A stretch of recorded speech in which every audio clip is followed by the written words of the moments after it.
Hai semuanya, selamat datang di konten Bincang Transmigran. Ya, konten ini saya buat untuk mendokumentasikan peristiwa transmigrasi yang ada di Kalimantan Selatan. Di episode pertama ini sudah bersama saya Mbak Naryo. Beliau ini salah satu tokoh transmigran asal daerah Yogyakarta. Langsung aja Mbak ya. Bisa diceritakan awal mulanya transmigrasi itu seperti apa Mbak? Ya begini Mas, ya sebenarnya masalah transmigrasi sebelum saya ceritakan sebenarnya ada tujuan khusus dan tertentu mengenai masalah transmigrasi. Adapun mengenai masalah transmigrasi tujuannya yang pertama yaitu itu merupakan program pemerintah waktu itu pada zaman Orde Baru, yaitu pada tahun 1977 yang namanya transmigrasi itu banyak tujuannya. Yang pertama yaitu pemindahan penduduk dari pulau satu ke pulau lain dalam satu wilayah negara kesatuan Republik Indonesia. Yang kedua yaitu pemerataan penduduk. Yang ketiga kalinya untuk meningkatkan kesejahteraan keluarga. Yang keempat yaitu mengenai masalah asimilasi antar suku bangsa, antar suku dan bahasa. Yang terakhir yaitu mengenai masalah keamanan. Jadi itulah fungsinya daripada tujuan transmigrasi yang dilakukan oleh pihak pemerintah. Adapun masalah transmigrasi, kami termasuk transmigrasi umum. Transmigrasi umum itu mendapatkan jatah dari pemerintah, baik itu tanah seluas 2 hektar, yang 1/4 hektar itu tanah pekarangan, yang 1/3/4 yaitu lahan pangan. Kemudian setiap bulannya kami sebelum mempunyai hasil itu kita diberikan jatah makanan setiap bulan, jatah hidup, baik itu beras, minyak goreng, minyak tanah, kemudian ada lauk pauk, sabun dan lain sebagainya, serta keperluan hidup sehari-hari untuk keluarga. Satu keluarga itu untuk kepala keluarga mendapatkan beras 12 kilo, lalu tanggungan keluarganya ibu dan anak itu satu orang itu 10 kilo. Kebetulan kami bertiga, waktu itu saya berangkat dari Yogyakarta, saya itu saya mendapatkan 12 kilo, istri saya 10 kilo, anak saya 10 kilo, saya berangkat 3 orang. Dan pada waktu itu daerah transmigrasi yang dulunya itu termasuk daerah transmigrasi Tanjung Pecah 2 unit Sarangalang.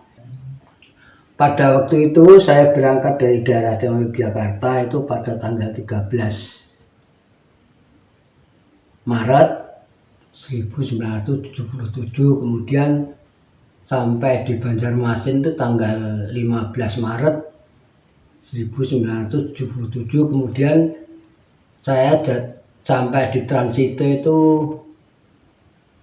menginap 1 malam, kemudian paginya saya diberangkatkan ke Sarangalang unit Tanjung Pecah 2, yaitu sampai sekarang.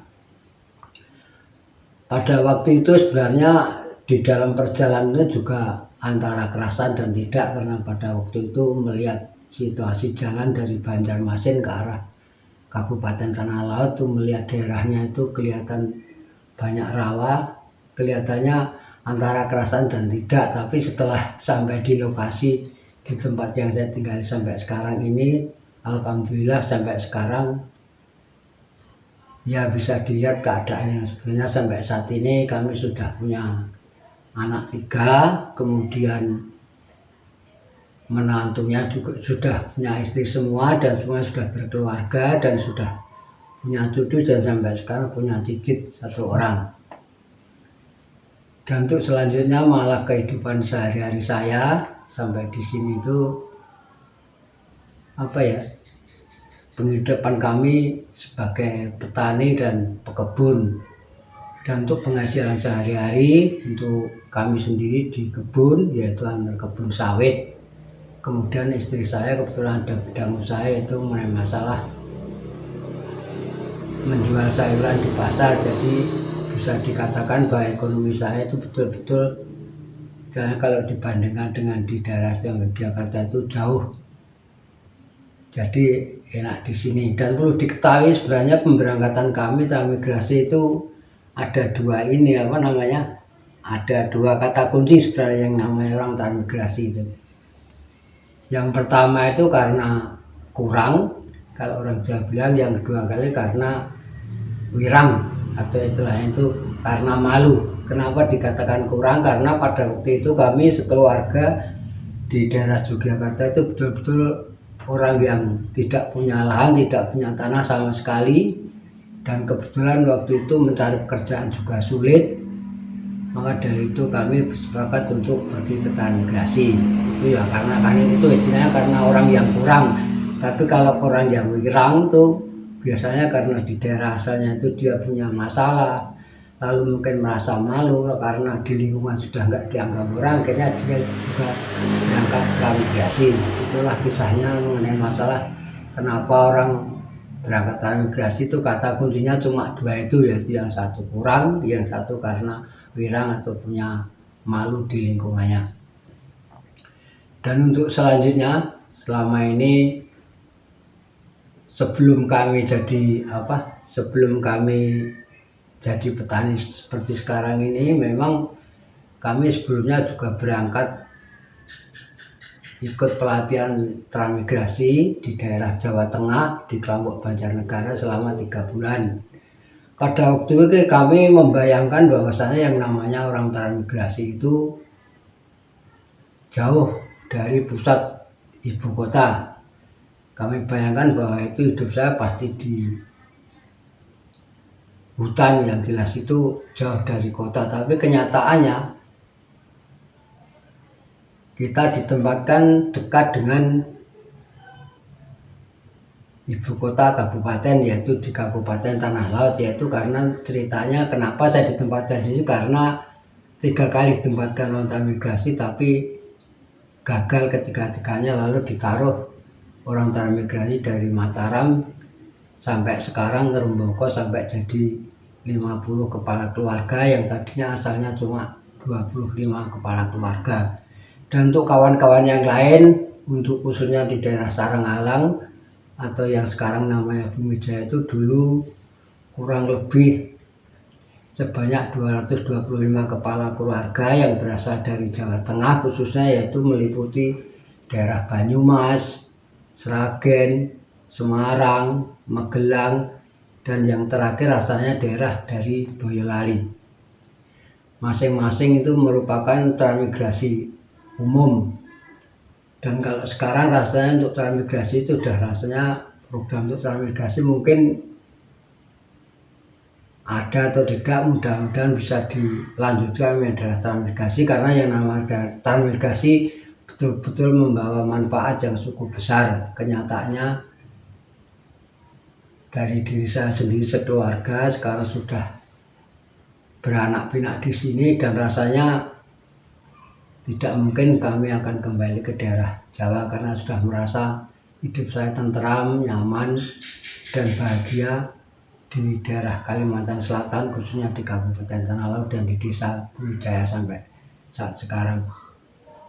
Mungkin itu yang dapat kami sampaikan, atau mungkin ada dari pertanyaan kami karena banyak yang lupa.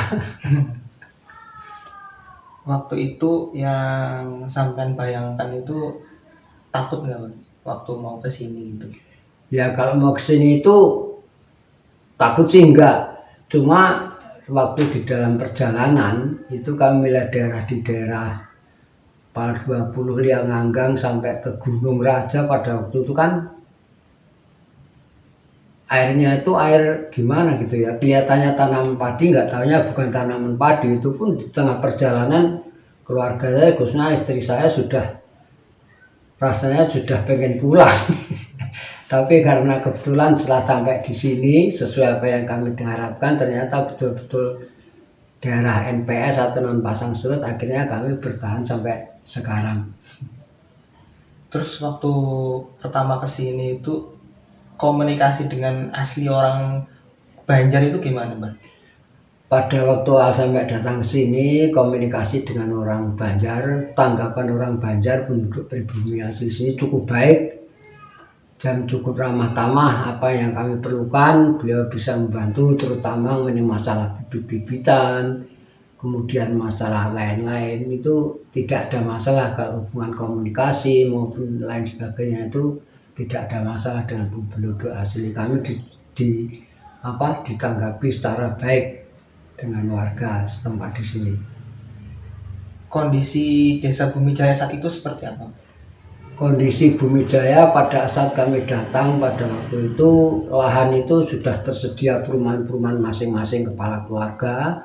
Kemudian di pekarangan tersebut tanahnya sudah ditraktor semua, tapi rasanya baru ditraktor sekali. Nah, kemudian selanjutnya kami olah secara manual dan kita tanami seperti ada ubi kayu, ada tanaman padi dan lain sebagainya. Dari yang rombongan sampai datang ke sini itu ada nggak yang gagal atau mungkin pulang kembali atau mungkin pindah dari sini, itu ada nggak? Kalau seingat saya selama udah 40 tahun lebih rasanya ya, itu yang gagal itu seingat saya cuma 2 orang rasanya waktu itu. Untuk keluarga Jogja sendiri 1 orang waktu itu karena masih pengantin baru, lalu di sini kelihatannya ya namanya pengantin baru mungkin kurang begitu tenang di daerah yang semacam ini. Pada waktu itu memang ya katakanlah nggak seperti di kota waktu kedatangan dari daerah asal mereka, lalu di sini kelihatannya nggak kerasan. Nah, kemudian dia pulang ke daerah asalnya di Jakarta. Terus yang satu rasanya karena bermasalah waktu itu, mungkin seperti Jawa mengambil punya kawan-kawan yang lain, lalu akhirnya dia nggak kerasan karena diusir oleh lingkungan setempat. Akhirnya dia pulang ke Jawa, dipulangkan oleh pihak transmigrasi waktu itu. Jadi selama ini sisanya yang sekitar 223 itu masih sekarang kebanyakan kawan-kawan malah mengambil keluarganya yang dari Jawa dibawa ke sini karena merasa orang-orang yang di sini merasa hidupnya lebih baik daripada di Jawa. Kemudian keluarga yang di Jawa pada nyusul ke Kabupaten Tanah di sini. Waktu itu kan ada perbedaan bahasa ini, bahasa Banjar dengan bahasa Jawa. Iya. Itu gimana? Kalau mengenai masalah perbedaan bahasa Banjar dan bahasa Jawa, kami rasa untuk orang-orang Jawa khususnya itu lebih mudah mengerti ke bahasa Banjar. Masalahnya kebanyakan bahasa Banjar itu hampir mirip dengan bahasa yang kita miliki khususnya bahasa Jawa. Jadi untuk untuk mengikuti perkembangan bahasa Banjar itu untuk orang Jawa itu gampang sekali gitu loh, karena hampir banyak yang sama antara bahasa Banjar dan bahasa Jawa khususnya. Jadi nggak ada masalah. Persiapan sebelum kesini apa waktu itu? Persiapan sebelum kami berangkat transmigrasi pada waktu itu kami mendaftarkan di Departemen Transmigrasi itu untuk mengikuti pelatihan pertanian. Jadi kami sebelum berangkat ke sini itu di istilahnya dididik atau disekolahkan atau dilatih di dalam bidang pertanian, yaitu di daerah Kelampok, Banjarnegara, Jawa Tengah. Pada waktu itu selama 3 bulan di sana bersama-sama dengan ada Transal, Transmigrasi Angkatan Laut, Transmigrasi Angkatan Darat, kemudian dari Jawa Tengah dan dari daerah istimewa Yogyakarta. Nah, setelah selesai dari pelatihan tersebut, kami pulang di rumah sekitar 2-3 bulan. Nah, setelah itu kami diberangkatkan ke